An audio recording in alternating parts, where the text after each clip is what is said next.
finally, one day, out of just raw frustration, no, that's not right. I was very frustrated, but that's not where this came from.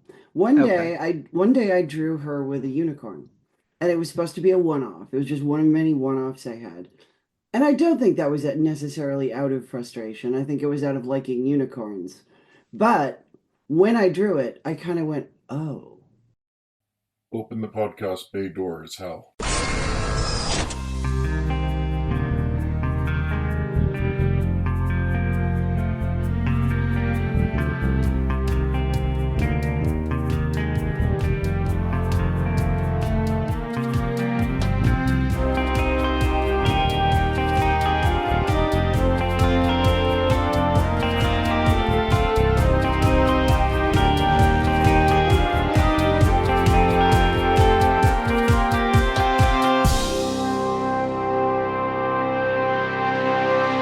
Hello, everyone. These are the Welcome to Geektown interviews. I'm your host, Kurt Onstead.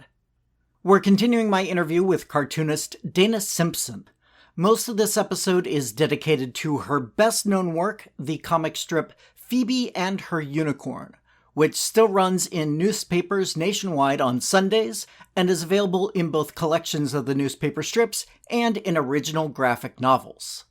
We'll get to why she stopped doing the strip as a daily, but for now, let's start at the beginning of the story of a girl and her unicorn best friend.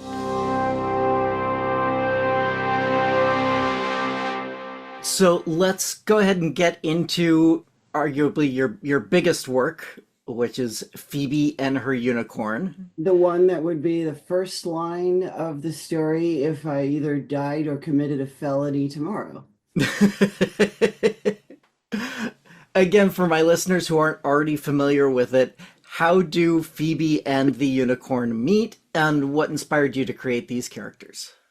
Okay, so this requires a little bit of a story because I won a contest in 19 God in in 2009. I had just ended Ozzy and Millie. I was working on my portfolio and so forth, and working on some other stuff, but with no clear direction of where I was going to go. And then I heard from a friend about the comic strip superstar contest, which was being held by Andrews McMeel, and it was online, and it was basically a talent search for comic strips. Mm-hmm. The prize was you got a book contract and a an online syndication contract and a development deal to develop a strip for newspaper syndication. I had basically given up on that dream at that point, but here it was in front of me, and I was like, if anyone has ever been qualified for this, I've spent the last decade of my life becoming qualified to win this contest. So, like, if I don't win this, I can be sad. I can move on feeling satisfied that I gave it everything. Yeah. I would say I didn't really expect to win, but the truth is I kind of did. Like, at least some part of me was like, come on, who's going to be better than you? I've always had that voice. That's where Marigold comes from. I knew realistically I shouldn't get my hopes up too high because I was up against thousands of people, but I would give it a try and let the chips fall. And I had a couple weeks. I came up with a strip that was just called Girl. Mm-hmm. And the whole thing with Girl was that she was this kid who all her friends are talking animals in the woods behind her house. And having grown up in one of the less built up parts of the Seattle area, that was kind of based on my actual childhood. I did actually have the woods for a backyard and run around out there a lot. So I had a couple weeks. I came up with like a dozen strips of this concept and submitted them. I briefly thought about submitting Ozzy and Millie, but I was like, no, you need to make something new. And also, I wasn't sure if the rules would allow me to, because it wasn't like original work I was making for the contest. Right. So I submitted my strips, and then I kind of forgot, honestly. And then a month or two later, my spouse was like, did you know you're in the top 250? And I was like, of what? And then they showed me, and I was like, oh, right, yeah. Oh, cool. And so then I was kind of glued to it, and I was the top 100, and then the top 50, and then the top 10. And then when it was the top 10, the public got to vote. Up till then, it was a panel of judges that included like Gary Trudeau and Mark Tatuli and cool syndicated people. Mm-hmm. And so then I basically said, hey, Ozzy and Millie fans, if you're all still listening, I'm in this contest. I don't know if that's why I won or not, but it didn't hurt. Yeah, having a built-in audience is always a help. So then I won.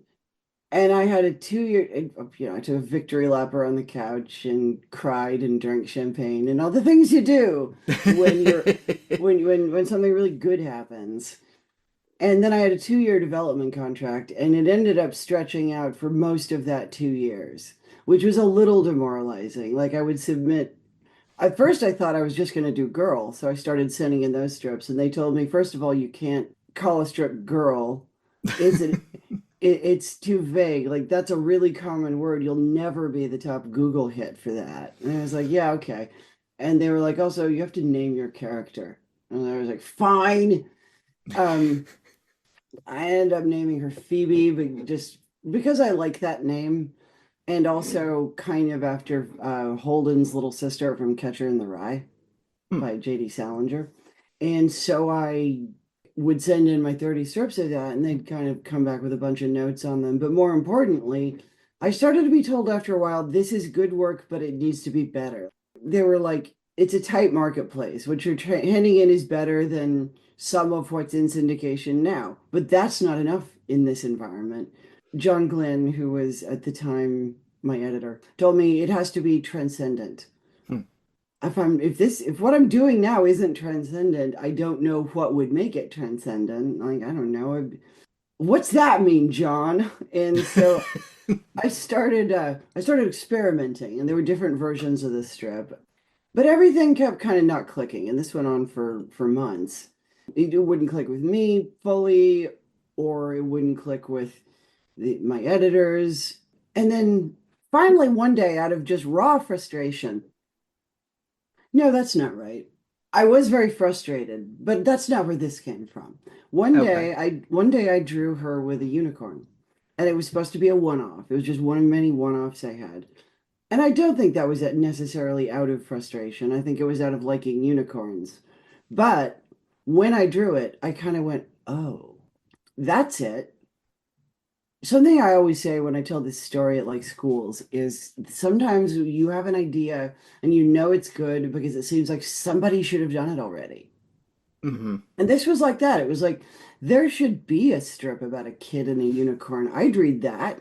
And no one has really done that. And I thought, well, it's a kid and animal strip. So maybe I could make feminist Calvin and Hobbes kind of. Like I thought, what's the girl version of a boy and a tiger? It's a girl and a unicorn. And just everything about it made sense. It was one of those moments when the universe, no, the unicorn. I was right the first time. When the unicorn is like, here, you need a good idea. Have this one. And Have uh, me. yeah, and I drew up some strips of that, like a very early version of it, and presented those to my editors, and they were like, "Okay, yeah, this is something. Let's do this." And a few months later, this in early 2012, this strip started running online, and the rest is kind of history. It was one of the things that led me to drawing a unicorn was that, again, I'm sort of a furry. I like drawing animals, and Mm-hmm. there was going to be a major animal component just because that's something I like to draw. And at the time, I was watching a lot of My Little Pony Friendship is Magic. So I had horses and unicorns and other hoofed things on running around my brain at the time. And I think part of why I landed a unicorn was because of that. But then while I was developing Marigold, the graphic novel version of Peter S. Beagle's The Last Unicorn kind of lived on my desk. Mm. And a lot more of her design comes from that than from My Little Pony. And I think that shows. Yeah, definitely. Yeah, I was gonna ask if you have any particular influences on how unicorns should be portrayed. Oh, definitely The Last Unicorn, and in general, sort of the classical depiction of unicorns where they're not just horses with horns, they've got cloven hooves and those lion-like tails, and their proportions are a little more deer-like, I think, in those classical depictions than horse-like. Like Hmm. I didn't want her to just be a horse with a horn. I kind of wanted her to be more of a classical unicorn, kind of more of her own thing. I did experiment. There's early drawings of Marigold where she's a little more like cartoon horse with a horn like, but I ended up rejecting that because it was like that's what everyone does, but I want to do it like the real way. And The Last Unicorn was a favorite movie of mine when I was a kid and a favorite novel when I read it in college. So it was a place my mind went. Makes sense. My friend John is a huge Last Unicorn fan, so shows his kids every year the movie. And I've probably seen it on the big screen more times than I have any other movie wow. because about a year into doing the strip online, and this is before it was in newspapers, before there were books, I was still kind of just, it's like after all this, I'm still just a web cartoonist. And I was for the first couple of years. One day I was on Twitter, as we all were back then, and I posted without at Peter S. Beagle, there would have been no Marigold Heavenly Nostrils. And then at Peter S. Beagle started responding to me, and I was like, ah, oh, how is this happening?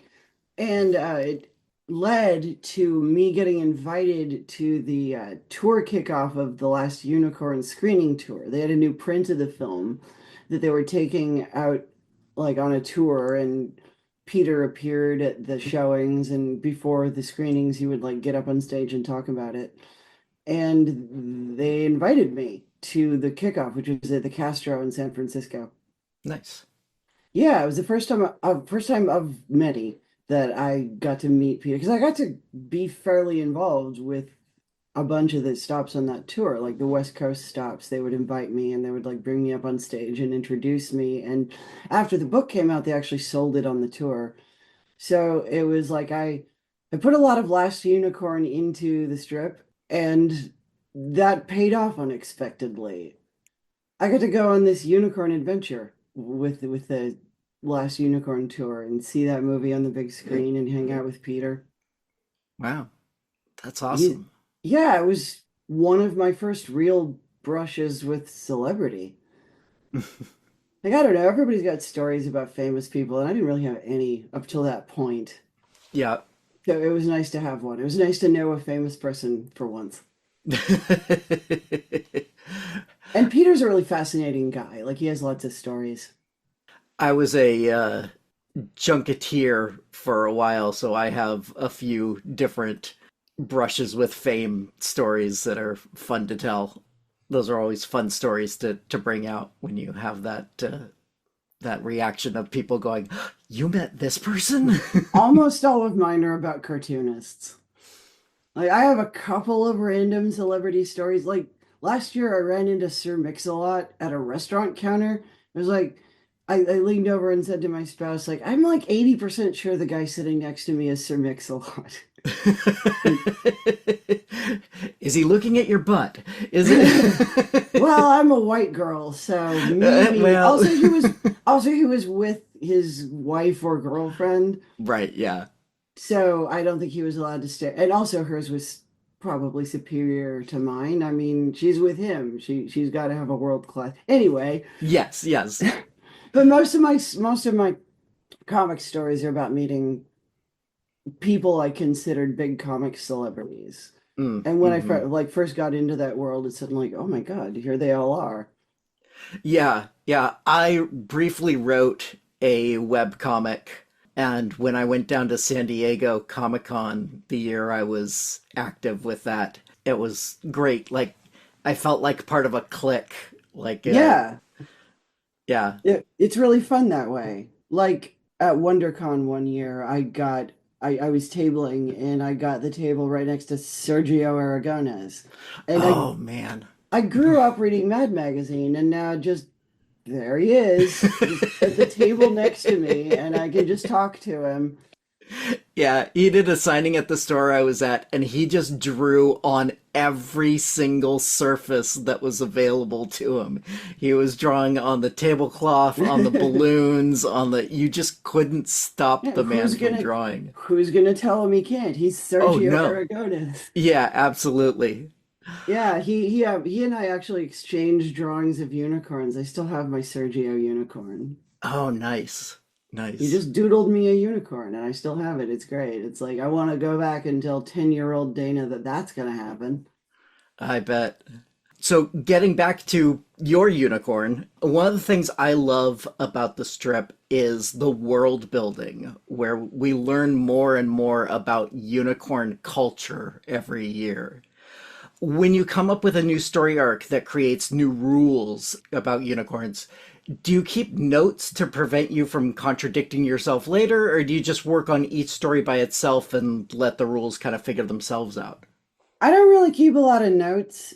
I do kind of have it all in my head, though, the various rules about unicorns. And I do also kind of rely on my editor to remember that stuff. My strip editor for most of the run of the strip was Sheena Wolf, and then for the last 2 or 3 years, it's been Kendra Phipps. And both of them have an ability to tell me, no, you established this 4 years ago. But usually it kind of just exists in my head. Like, Hmm. I feel like I'm kind of an expert on all of these things I made up. It's a kind of expertise to be an expert on a field that you imagined. Like, it all kind of has to make sense in my head. So if I said, okay, the shield of boringness does this, then it has to do that later. And Yeah. I seem to have a good memory for my own world building. The shield of boringness exists to answer a question I didn't anticipate until it was kind of too late, which was why aren't people more surprised? Because Phoebe's like, whoa, you're a unicorn. How come that's not what everyone does? Right. But that would be very limiting for the strip if, like, every time Marigold shows up anywhere, that happens. So I had to invent a reason for it not to. And that was where the Shield of Boringness came from, which is a magic spell that makes people think unicorns aren't that interesting, so they don't bother her. I half expected your voice to change when you said The, "shield of sh the boringness." Shield of Boringness! Phoebe, I must activate the Shield of Boringness, or we shall all fall into ruin. That's my Marigold voice. Aha. My Phoebe voice is like my voice, but a little bit higher. Like I don't know, like Marigold. What are you talking about? The Shield of Boringness works fine. I think you're super boring. Yeah, yeah, I can. Those both sound very close to what I was hearing in my head as I'm reading them. I'm not like the greatest voice actor. I've kind of got those two plus my generic guy voice that I use for Phoebe's dad. It's like, Phoebe, you have to clean your room now instead of going and doing that. But I have done readings with some actual voice actors. I've befriended a few people who do that for a living and are actually good at it, and they always put me to shame. I did a bunch of My Little Pony cons Mm. kind of in the early years of the strip when those were at their peak. And so I ended up being friends with a few of the voice actors. And I've done readings at conventions with a few of them, and they're so much better at it than me. Like, it's sort of humbling to be sitting next to a professional who's doing Marigold and then and I have to do my Phoebe next to your godlike abilities. Well, it's what they do for a living. Yeah, and they're very good at it, and it's Yeah, always really fun. yeah.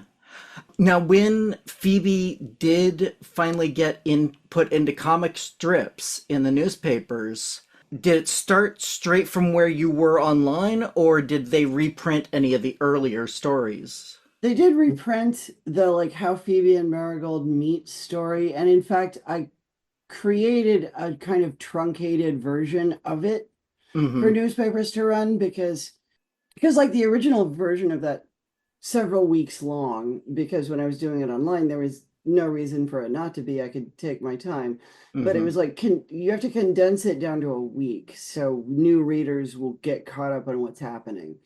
So there's a shortened version of it. And also the characters are dressed differently because when I originally drew it, it was like March and Phoebe's wearing a coat and stuff.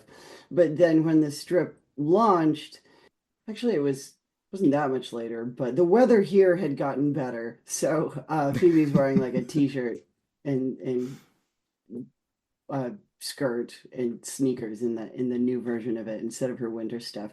Phoebe has seasonal outfits. And also just doesn't dress the same day to day because I like drawing her in different clothes. It's more interesting for me. But that makes merchandising a little tougher, though, doesn't it? It does, and also cosplay. If you want to dress as Phoebe, there are a few different outfits you could do and argue for. I don't know. No one's ever objected. That did occur to me that like that if there's no standard Phoebe outfit, that makes merchandising harder. But then it's like I don't know. There's like no standard outfit for real celebrities, and they still have merch. True. If it's her and she's standing next to Marigold, people are gonna get it. Yeah, very true. Very true. Now, the first original graphic novel you did for Phoebe and Her Unicorn was In the Magic Storm, which came out 5 years after you first started writing the strip. Did Yes. you change your writing style at all, working on a single story in one book, or did it stay basically the same? I think you can't help but change it up a little because it's a whole different approach. Like doing the strip, I often start storylines without really knowing where they're going to end up and just sort of let them unfold. Mm-hmm. Especially when the strip had been around for a while, because like in the very beginning, there was kind of a when it first launched in papers, there was kind of a rule that no storyline could go more than a week Hmm. because it's like we're introducing this strip. We want new readers to be able to just start into it. And if there's an involved storyline unfolding, that's harder to do. And that was fine. I have a lot of short ideas. But Magic Storm it was a whole different process. It was the first time I've ever like outlined a Phoebe story. Like usually, unless it's something really like long, and sometimes not even then, I don't bother with that. I have an idea of where I'm going. We'll get there. Let's just enjoy the journey. With Magic Storm, I had to hit like a page range, and the Mm-hmm. story had to have a structure to it in a way that strip stories rarely do. Like Magic Storm basically follows three-act structure because I decided to. And it was the first time I'd done that. And so I like outlined it and went through a few drafts, which I also never do. Like individual strips maybe have drafts, but stories had never had drafts before. There were like drafts of how the story would go, draft outlines and draft page layouts, and it was more work, especially since during that time I was also doing the strip every day. It's a lot doing all of that at once. But Magic Storm is kind of my favorite Phoebe story. Oh, it's also an example of how great it is being married to somebody who basically just knows everything. Like David is one of the most knowledgeable people that I have ever met in my life. They just know things. They read a lot, they remember all of it and kind of synthesize it. So I got to be like, "Hon, if a dragon was eating all of the town's electricity, where would it be?" And that was when I got to learn what an electrical switching station is. Or, yeah. And like, not only did they tell me what one was, they had a whole book of pictures of electrical infrastructure for me to use as references. And it was like, yeah, I married well. Uh, Good There's lots of job. stuff like that. There are stories in the strip where, like, there's a whole week of strips where Max is just explaining to Phoebe what happens to a balloon after you let go of it and it drifts up into the atmosphere. And that exists because I asked David that. One day I was just like, what happens to a balloon when it goes up into the atmosphere? And David told me. And then I just wrote that as Max is David. Max is just Phoebe's smart friend, and that's just David. But Magic Storm was a lot of fun, and I want to do more books like that. Cool. When you're writing an original graphic novel like that and not doing a 3 or 4 panel strip, how often do you feel like you need to add a punchline in? I'm still finding my way through that. Like, One thing that people remarked about Magic Storm when it came out was that it wasn't as funny as the other books. And no, it's not, because I would insert jokes when they came up organically. And it was a relief not having to be funny every fourth panel and just tell a story and just be funny when it was natural to be funny. And I think it's fine to do it that way. Obviously, people really liked that book. It doesn't feel odd sitting among the others, but it does add something. Mm-hmm. But it's a little different now. Again, not to fast forward too far in our story, but I'm only doing the Sundays now. I'm not doing the daily strip. Right. And so that urge to be funny probably has to go somewhere. And what I think about is how when I started doing I drew this, my need to comment on real world politics and events in Ozzy and Millie kind of dried up at that point. And it changed what the strip's content was because I now had an outlet for this other thing. And I feel like there's a version of something like that happening now. I'm beginning work on another Phoebe graphic novel now. And one of the things I'm finding in doing that is that now that that urge to be funny isn't being scratched every day, It's coming out in the book.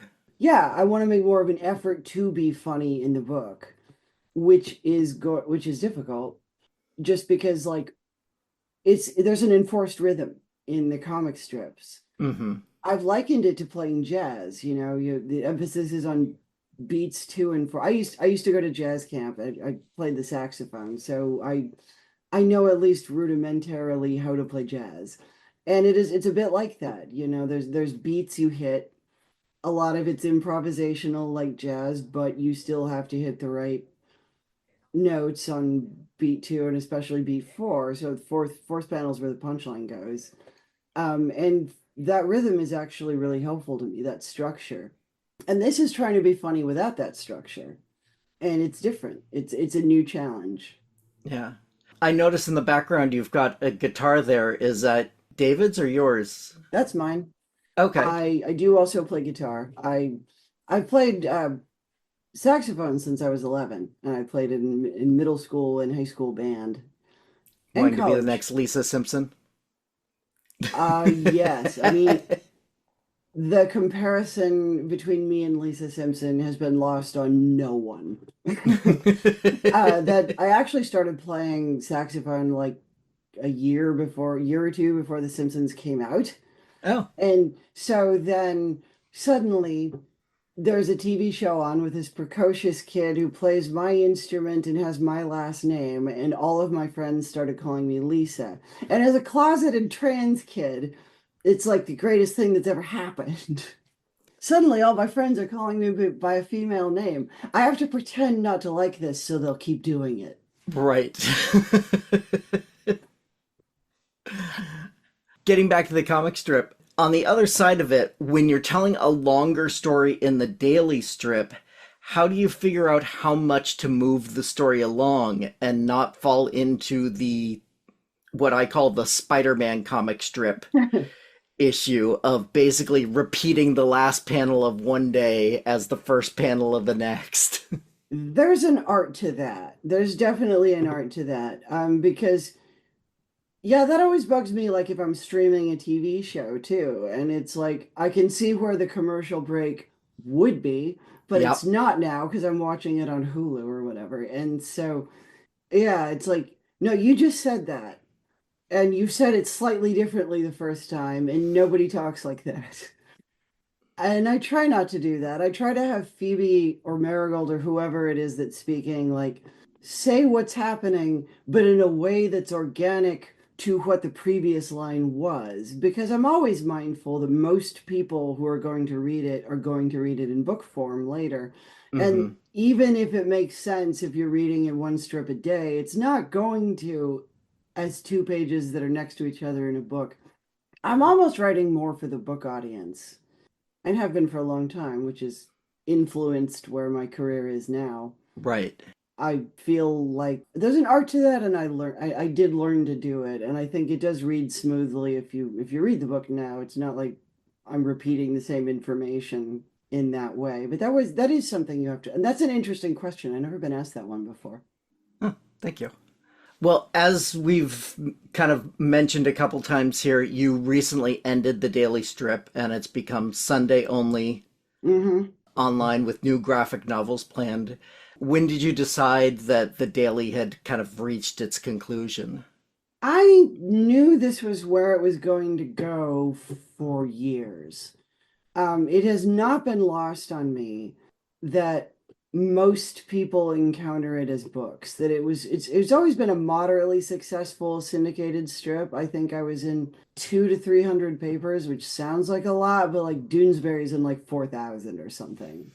And that's successful enough to keep doing it, and Mm-hmm. successful enough that if that were the only thing I was doing, I could be proud of it. But the thing is, then it gets collected in books, and those are more successful because my audience is young. How many people do you know under 20 who read comics in the newspaper? I bet it's not zero, but it's low, Right. And meanwhile, the graphic novel market for younger people in the last 10 years or so has just exploded. Yeah. And I kind of caught that wave. I was fortunate in the timing of that. Uh, stuff like Smile had just come out, and the market for graphic novels for kids in like middle grade readers was becoming this huge thing. And my books kind of entered into that space at the right time. And it was just like, if most people encounter these as books, then the logical destination for all this eventually is to just give up when I'm tired of doing the daily strip, just do books. And I sort of realized that that time had come when my agent told me that it had. Um, Oh, okay. so I mentioned, well, I mentioned Sheena Wolf, who was my editor from on the strip from the very beginning. She Mm-hmm. left the company and became an agent a few years ago. And I had never had an agent before, but I hired her as my agent. So we still talk every week, same as we did when we were doing the strip. And she's sort of been there with me from the beginning, and she knows me really well. She knows the strip really well. And at one point, she told me something that I'd been thinking anyway, but maybe had been waiting for someone else to say, which was, "You're a little burned out on doing the daily strips, aren't you?" Like, I was struggling more than I ever had before with deadlines. I worried a lot that I was starting to repeat myself. I just wasn't as interested in it after 13 years of doing it as I was in the beginning of the daily grind of it. I'm still interested in the characters and the stories, but getting up and doing it every day, I was starting to feel like I was spinning my wheels a bit. And she saw it, and she told me, "I think that point you've talked about for all these years, I think you may be approaching it." And hearing that from someone else, someone I trusted who's been that involved in the process, made me go, "Yeah, I think you're right." And we started playing it at that point. And this was almost a year before the strip actually ended that we had that conversation. I knew it was coming for a long time. And I knew that it was coming when it came for a long time. I wasn't able to announce it until like a couple weeks before the dailies ended because the syndicate wouldn't let me because they wanted to talk to like all the papers I was in individually, so that they could prepare, so that none of them were finding out about it from social media or whatever. That makes sense. And I was like, that makes sense. But then it took them forever to do that. So it was weird. I'm like weeks into the final storyline, and I'm still not allowed to tell anyone that that's what it is, even though it was like, how can you not look at this and know that this is a finale storyline? It's just Right. the tone of it was so. I'm going to be a music nerd for a second and say that it's like REM's last album, which if you listen to it, it's so obviously they knew it was the last album. They wrote every song is like about ending or looking back on things and whatever. But like when it came out, they didn't tell anyone that, so nobody knew. Even people who played on it didn't know. It felt like that. It felt like this is so obviously a finale. Why is no one noticing? Got it. Yeah. But then I was able to finally to tell everyone and to announce it. And I didn't really get I was afraid I'd get a lot of no, I have no reason to read the comics. And I got a little bit of that, but mostly I got a lot of we're excited to see where this goes from various fans. Yeah. Well, I mean, you at least when you gave that announcement said the story's continuing. It's Oh yeah. just not going to be in the daily. I I would be an idiot to give it up at this point. It's like so many people are invested in it, including myself. And it's the most lucrative thing I've ever done in my life by far. So, as long as I'm still interested at all, it makes sense to keep producing it in some form. Yeah. Well, one thing that's probably made it even a little more lucrative is your books have been published in a few different languages now. 17 to date. Wow. Yeah. How involved do you get in those translations? Usually not very, although some of the translators will ask me about certain elements, like culturally, like, would you explain how this joke is to you? But a lot of them don't talk to me at all and just translate it. And then that's a real leap of faith, I suppose, because it's being Yeah. translated into a language I don't speak by a person who hasn't talked to me. So yeah, I really hope. Some of them have been more involved, like the French translator and I emailed extensively, and that was kind of the first one. And the Norwegian translator is Jens Stuyve, who's a great cartoonist in his own right, and he also did the Norwegian translation. And I talked to him a bunch, and he's great. But a lot of the translators, I don't even know who did the Italian translation or the Hebrew translation or like the German one is pretty good. I never spoke to the German translator, but I speak German, so I have some indication of how that translates. When I get a foreign edition of it, the first thing I do is pick up book one and go to the pillow fight scene because I want to see what their word for pillow fight is and what their onomatopoeia for someone getting hit in the face with a pillow is. Because it's like different, and what Yeah. onomatopoeias being different in different languages fascinates me.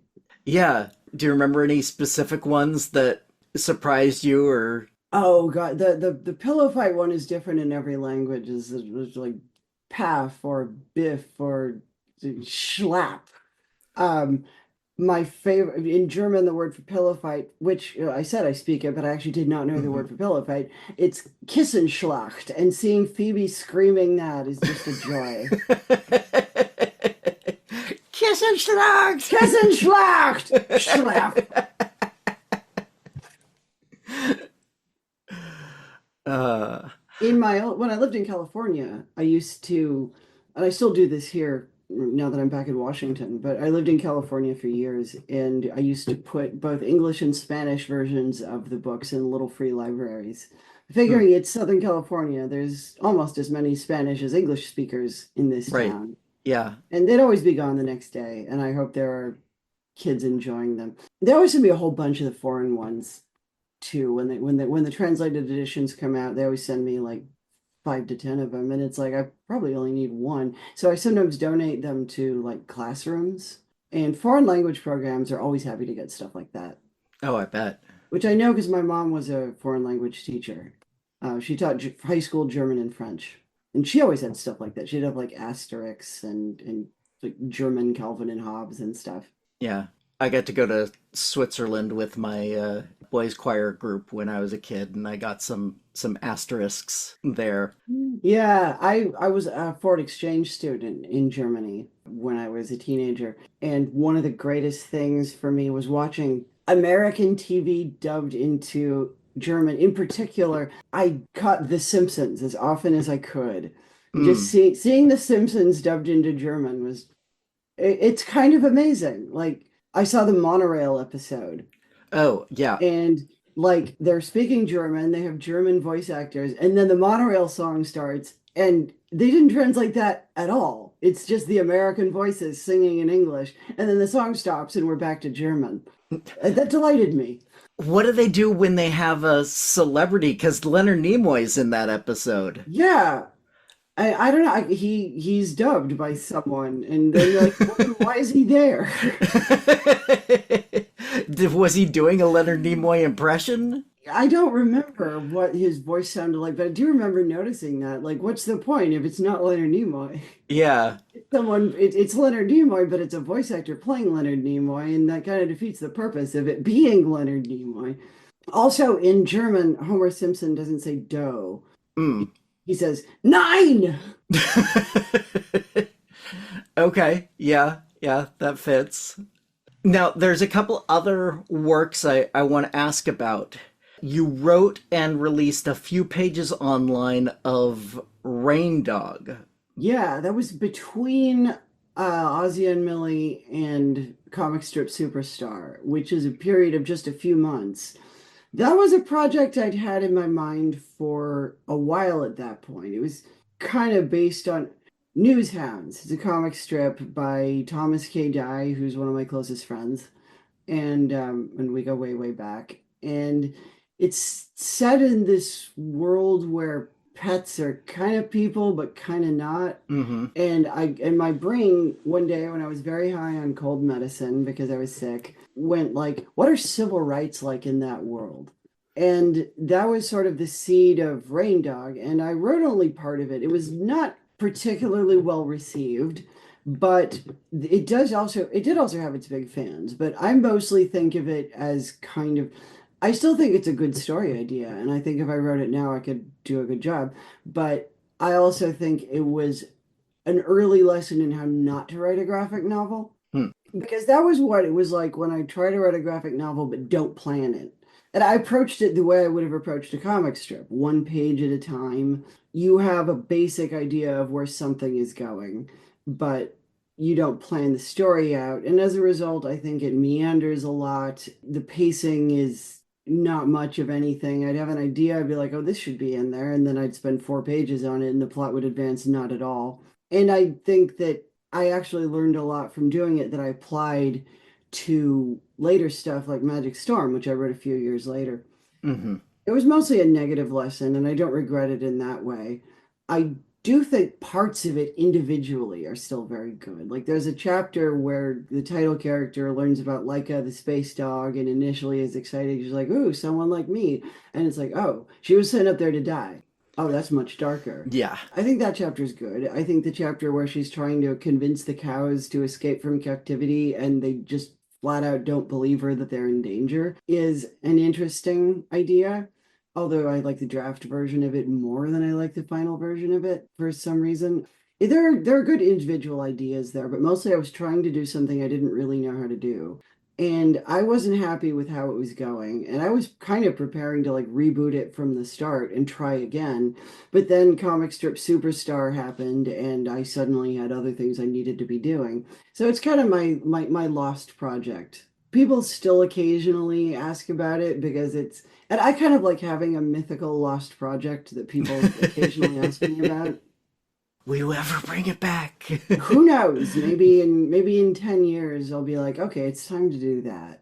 Because the muses kind of work that way sometimes. They will tell Right. me, okay, it's time to do this now. And I've learned mostly to listen to them because even if it doesn't seem like a good idea, I always learn something from it. If my brain is saying do this now, there's some reason. Then another thing you did was you illustrated a picture book called I'm Not a Girl, written by Maddox Lyons. Hmm. How did you connect up with him, and what's it like drawing for someone else's script rather than your own? It was an interesting experience doing that. Maddox was 9 years old when he started working on that. This little trans boy. And it was a story about his coming out, lightly fictionalized version of his coming out to his parents. Mm-hmm. And I know his mother is also a novelist. She's like a romance novelist. And so she was involved, and he had a co-writer, Jessica Verdi, who is also credited on the book. But the way that I got involved in that was that they approached me. They basically went looking for who's an illustrator we could hire who's trans, and they came up with my name because frankly, that's not a very long list of illustrators at sort of my level who, and they had a contract from Macmillan, and when they approached me, the book went through a few titles. The title was The Haircut when it was brought to me, and it went through a few titles. Hannah's a boy, and Hannah's not a girl. Maybe was in there. So it went through a few titles. We went through a few versions. At first, it was make the kids hair any color but red, and then it was actually no, make it red. Which not to spoil anything, but that's Maddox's real hair color. And I said yes to it because I felt like you're probably not going to find another illustrator who could do this better than me. even though I had a lot going on at that time, it was like I feel like I am the person for this and I need to say yes to it. And I am very proud of the work I did on that. And remember how I said that back in the day I was considering trying to become a children's book illustrator. Right, yeah. And it was like finally, and I took a class at UW in children's book illustration and kind of learned the format and the process. And it was like, yeah, I'm going to put all of that to use. Like I know how to thumbnail a children's picture book and stuff because I went to the trouble of learning that. And you're not going to find somebody else who understands what it's like the way that I do. I know what it's like to come out to your parents and try to get people in your life to listen to you. I spent my whole childhood unsuccessfully doing that. And that was one that spoke to me. And I'm really proud of the work that I did on it. And I stayed friends with the family after that. And Maddox and his sister are awesome, amazing kids. And he's like college age now, which makes me feel really old. Yeah.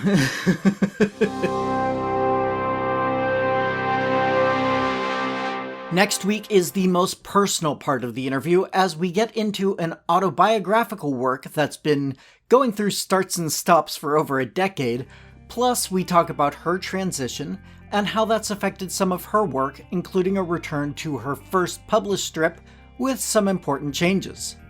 A quick reminder that the full interview is available right now without any edits at patreon.com/welcome to Geektown. It's just $1 per month to get uncut audio from my interviews like this one, in addition to a monthly shoutout and outtakes and scripts of the previous written episodes I did based on listener questions. If you'd like a free way to help the show out, leaving a 5-star review at Apple Podcasts or other podcast site is always appreciated. Either way, as long as you continue to listen, we'll always say, welcome to Geektown. Population, us. Questions for the Welcome to Geektown interviews are written by me, Kurt Onstead. I also host, edit, and produce the podcast. Theme song was written by Aaron Lovitz, logo art by Archie Senten.